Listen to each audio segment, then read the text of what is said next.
Pai do Senhor, meus irmãos, pastor Edson Maciel, Assembleia de Deus em Ferraz de Vasconcelos, mais uma vez aqui para juntos desfrutarmos de um momento de reflexão da palavra de Deus.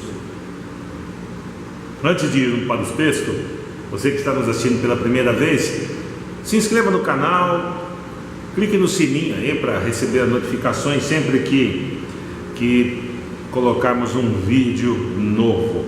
A proposta do nosso canal é buscarmos o entendimento da palavra de Deus de forma simples, não simplista, usando a hermenêutica bíblica. Que é a hermenêutica bíblica? A Bíblia explicando a Bíblia, né? Não, é uma tarefa complicada, mas não impossível de ser feita.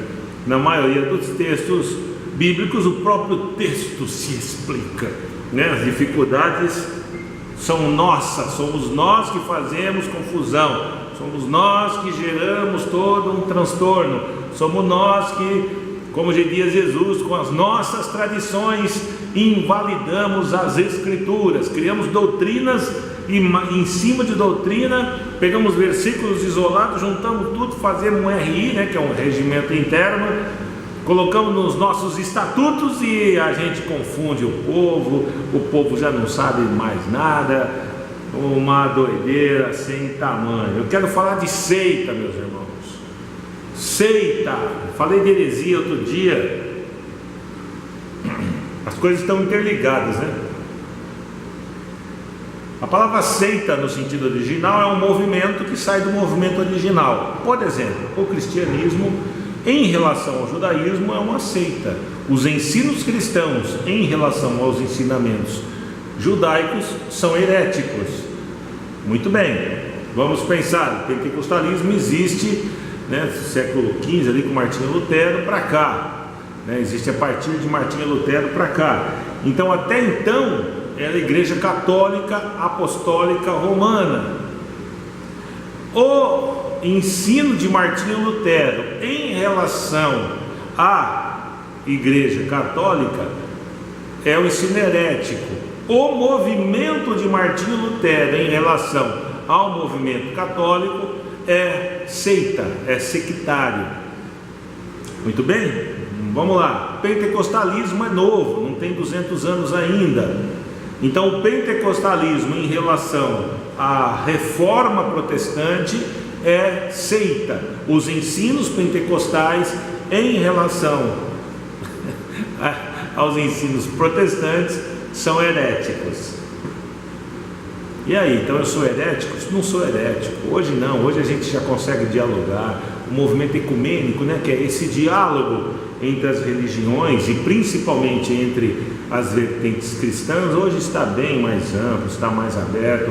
Ninguém mais é queimado em praça pública, graças a Deus. Ninguém mais queima livros, graças a Deus, né? Então a gente pode discutir, pode dialogar, pode debater, pode expor nossas ideias de forma ampla, livre. E aí muitas vezes a gente fala, poxa vida, não está tão errado assim, ele não é tão herético quanto eu imaginei que fosse, ele não é tão sectário como eu pensei que fosse. Vou dar um exemplo. Um dia desses eu fui com dois amigos meus, acho que é presbítero Alexandre e o pastor Alex. Nós fomos ali no centro de São Paulo, ali na região da Praça da Sé, numa palestra de dois exegetas de uma grande universidade aqui de São Paulo. Eles estavam apresentando um livro sobre exegese bíblica e durante o momento ele foi um tanto irônico, né? Ele desgastou a palavra, o termo em relação ao pentecostalismo, chamando de guetos, né? De guetos evangélicos. Eu acho que é um desgaste desnecessário, né? Mas na hora dele dar algumas explicações, ainda não podia fazer muitas perguntas para ele, ele foi herético, ele foi sectário. Por exemplo, quando ele cita lá 1 Samuel 28, se me falha a memória, quando Saul já não falava, Deus não falava por ele, nem pelos profetas, nem por sacerdote, nem por Urim e Tumim. Aí ele foi atrás de uma feiticeira, Ele foi atrás de uma feiticeira, uma necromante, que invocava espíritos de mortos. Se fosse hoje, seria espiritismo, umbanda talvez, ou coisa similar, um Allan Kardec, um kardecismo, sem nenhuma crítica, só estou dizendo, comparando, ela invocava os espíritos de antepassados, de pessoas mortas, né? A gente sabe que essas religiões de matrizes afros também praticam este expediente. E o exegeta lá, o doutor, ele disse que Deus permitiu que o espírito de Samuel, invocado pela necromante, pela feiticeira, viesse falar com Saul. E você tem coragem, ele teve coragem de chamar os pentecostais de gueto. Isso é uma heresia, sem pé, não tem nem tamanho. Isso é ensinamento sectário. É óbvio que não era o espírito de Samuel.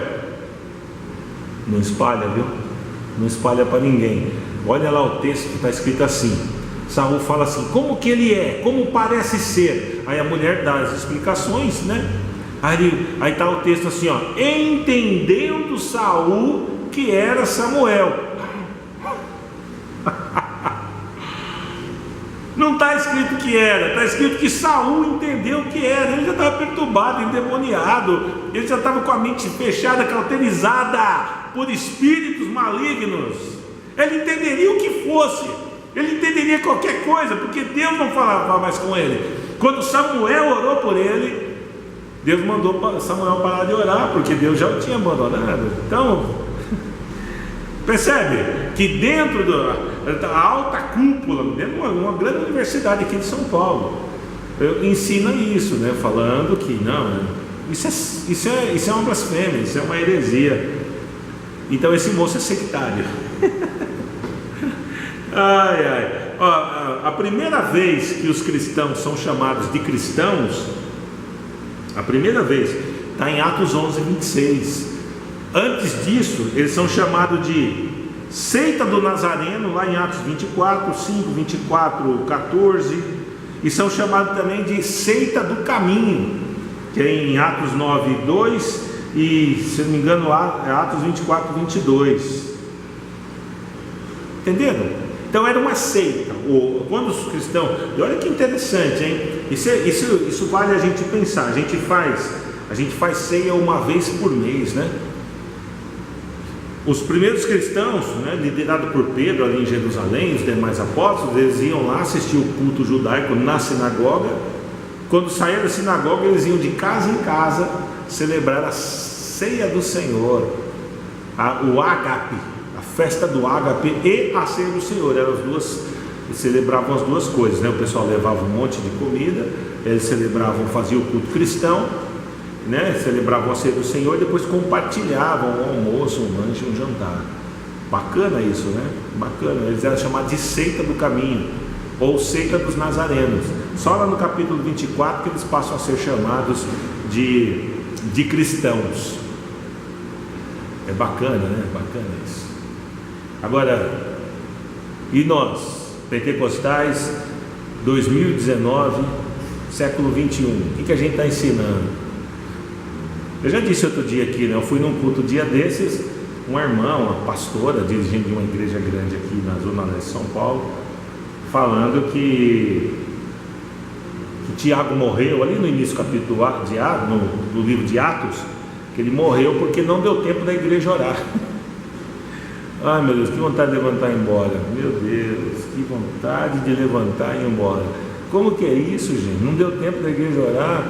Meu Jesus. Bom, irmãos, é isso, né? Deus abençoe a vida de vocês. Então, a ideia era a gente entender o que é seita, que a gente sempre fala seita, seita, seita. Nosso meio evangélico tem muita seita, né? Essas igrejas que pegam versículos isolados, por exemplo, e fazem deles uma doutrina.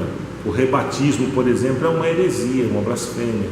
Então a igreja que pratica o rebatismo é uma seita.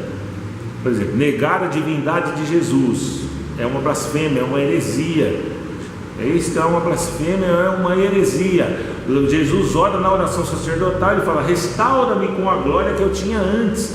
Ou seja, enquanto ele estava aqui humanizado, ele era humano. Quando ele ascende aos céus, ele assume de novo o lugar da segunda pessoa da Trindade. Isso é uma heresia. Há um outro movimento que Jesus é Deus, mas Miguel e Jesus são as mesmas pessoas. Percebe? É um negócio muito louco, assim, uma confusão, né? Miguel é Miguel, Jesus é Jesus. Eu tenho 2 vídeos gravados sobre isso. Se não me falha a memória, eu tenho 2 vídeos. Depois vocês pesquisem aí, Miguel e Jesus. Vocês vão ver, tem 2 vídeos gravados sobre isso. Se for necessário, a gente grava um terceiro com uma outra abordagem. Isso é uma heresia, um ensinamento herético, é um ensinamento sectário. Jesus não é uma criatura, Jesus é Deus. Miguel é uma criatura. Miguel é chamado de arcanjo lá no livro de Judas. Olha, arcanjo é uma categoria de anjo. Então Jesus não é anjo, nem tampouco arcanjo. Está escrito. Por que a gente chega cansado de tanto falar sobre isso? Amém? Olha, fique com a paz do Senhor. Se inscreva no canal, converse com a gente aí. Quer conhecer-nos? Fale com a gente, eu te passo o nosso WhatsApp, passo o endereço da igreja. Também aqui a gente cultua junto, a gente canta junto, a gente ora junto e a gente vai para o céu junto, no nome e na autoridade de Jesus. Fique com a paz do Senhor. Se despede seu irmão em Cristo, o pastor Edson.